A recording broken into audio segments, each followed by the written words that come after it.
안녕하십니까? 축구와 역사 KMSTV입니다. 토탈풋볼 등장 이후 축구 전술사에 가장 커다란 영향을 미쳤다는 평을 받는 압박축구, 통칭 사키이즘. 이번 영상을 통해 다뤄볼 주제는 바로 사키이즘의 탄생과 전성기, 그리고 계승입니다. 이번 영상의 목차는 다음과 같습니다. 흔히 압박축구라고 불리는 사키이즘의 탄생에 대해 알기 위해서는 꽤나 과거로 넘어가야 합니다. 압박축구는 과거 디나모 키예프의 빅토르 마슬로프 감독과 에스투디안테스의 오스발도 스벨디아 감독에 의해 축구계에 거의 처음 등장했습니다. 빅토르 마슬로프 감독과 오스발도 스벨디아 감독에 의해 축구계의 모습을 드러낸 압박이라는 전술 요소는 리누스 미엘스 감독이 토탈풋볼에 적극적으로 활용하면서 축구계 전체에 퍼져나갈 수 있었죠. 다만 당시의 압박 전술은 세밀하지 못했고 제대로 활용하기 위해서는 조직력이 매우 중요했던 탓에 극한의 조직력을 바탕으로 해당 전술을 활용했던 아약스가 쇠퇴한 뒤 그 아약스를 어설프게 모방했던 다른 팀들은 킥앤러시를 구사하며 빈 공간을 공략하는 잉글랜드 팀들에 의해 무너지기 일쑤였습니다. 하지만 1984-85 시즌에 유벤투스의 유러피언컵 우승과 함께 이탈리아 축구계가 부활의 날개짓을 하기 시작하면서 상황이 바뀌게 됩니다. 이 결승전에서 헤이젤 참사라는 비극이 벌어졌는데 이 헤이젤 참사를 기점으로 잉글랜드 리그가 몰락하고 이탈리아 리그의 부활이 이루어졌죠. 자연스레 세리에 A는 세계 최고의 축구리그로 떠올랐고 세계 축구의 중심지는 이탈리아가 되었는데 이 시기 마라도나라는 이름을 지닌 역대급 선수가 세리에 A팀 나폴리로 영입되었습니다. 마라도나는 1985년쯤에 월드클래스에 해당하는 선수라는 평은 받았어도 플라티니와 지쿠에 비하면 아직 정점에 올랐다는 평을 받지 못했었는데요. 그러나 1986년 월드컵에서 마라도나는 환상적인 퍼포먼스를 선보이며 아르헨티나에게 월드컵 우승을 안기고 1986-87 시즌 나폴리를 이끌고 리그와 코파 이탈리아에서 더블을 달성하면서 한순간에 펠레와 같은 역대 최고 수준의 선수로 인정받게 되었죠. 하지만 AC 밀란을 인수한 실비오 베를루스코니 구단주가 닐스 리드올름 감독을 경질하고 2부 리그에 있던 감독 아리고 사키 감독을 AC 밀란의 감독으로 선임하면서 모든 것이 뒤바뀌기 시작합니다. 1987-88 시즌 AC 밀란의 감독으로 부임한 사키는 지난 시즌 나폴리의 리그 우승을 이끌었던 디에고 마라도나를 영입하고자 시도하였으나 이것이 실패하게 되자 반바스틴과 굴리트, 안첼로티를 영입하고 임대에서 복귀한 코스타 코르타를 적극적으로 기용하여 팀의 스쿼드를 구성합니다. 아리고 사키 감독은 마라도나 같은 에이스를 효과적으로 봉쇄하기 위하여 기존의 리베로 3백 포메이션을 버리고 4-4-2 포메이션을 주전술로 내세우는 모습을 보여줍니다.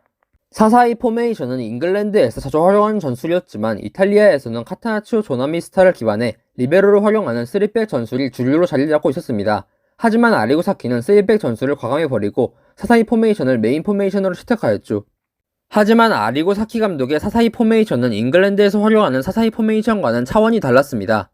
아리고 사키 감독은 4-4-2 포메이션의 존 프레스라고 불리는 간격을 촘촘하게 유지하며 압박을 가하는 세부 전술 시스템을 고안해 접목시켰고 그 덕분에 AC 밀란은 매우 강력한 공간 장악 능력과 볼 탈취 능력을 지닌 기계적인 팀으로 변모하였습니다. 이로 인하여 과거 중구난방으로 이뤄진 팀에게는 효율적이지 못하여 체력적 소모가 컸던 압박 전술은 한층 발전하여 상대로부터 더 쉽게 볼을 탈취할 수 있게 되면서 사키이즘 4-4-2 포메이션은 축구계의 혁명적인 전술로 떠오르게 됩니다. 사키이즘 4-4-2 포메이션을 장착한 AC 밀란은 마라도나를 앞세워 질주하던 나폴리를 두 차례의 맞대결에서 4-1, 3-2의 스코어로 꺾고 그 강력함을 뽐내며 리그를 제패하더니 1988-89 시즌 레이카르트를 영입해 오렌지 삼총사를 결성하고 유러피언컵에서 압도적인 강력함을 뿜어냅니다. AC 밀란은 해당 시즌 유러피언컵 4강에서 레알 마드리드를 1-2전 도합 6-1의 스코어로 짓밟으며 결승에 오른 뒤 결승에서는 슈테아와를 4-0으로 대파하며 승리를 차지해 유러피언컵 우승을 달성합니다. 그리고 차후 시즌에도 사키의 AC 밀란은 벤피카를 꺾으며 유러피언컵 2연패를 달성하며 위용을 과시했죠.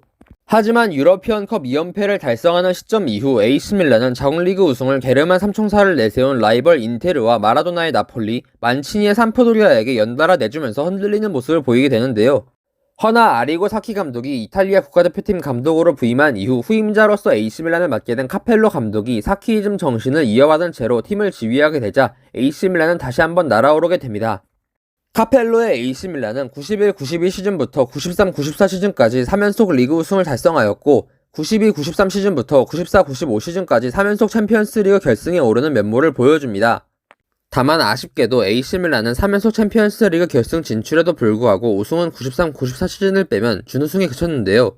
하지만 챔피언스 리그 우승을 차지했던 93-94 시즌에 카펠로의 AC 밀란이 치렀던 결승전은 여러모로 상징적인 경기였습니다.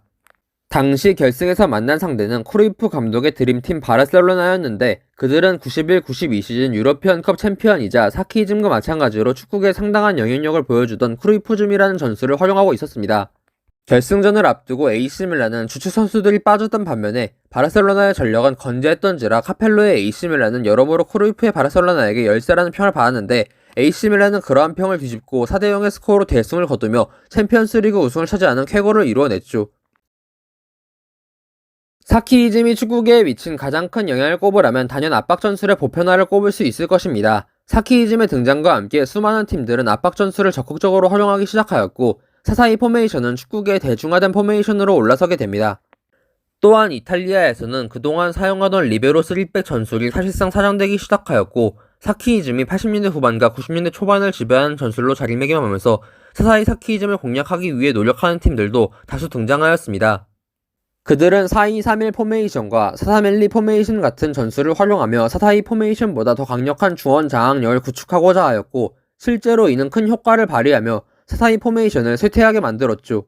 물론 사키이즘의 4-4-2 포메이션도 발전하지 않은 것은 아닙니다. 아르센 벵거 감독을 필두로 하여 등장한 4-4-1-1 포메이션 같이 4-2-3-1 포메이션과 4-4-2 포메이션의 중간 지점에 있는 듯한 새로운 방식으로 사키이즘은 다른 전술과 융합되어 가며 계속해서 축구계에 강력한 영향력을 발휘하였죠.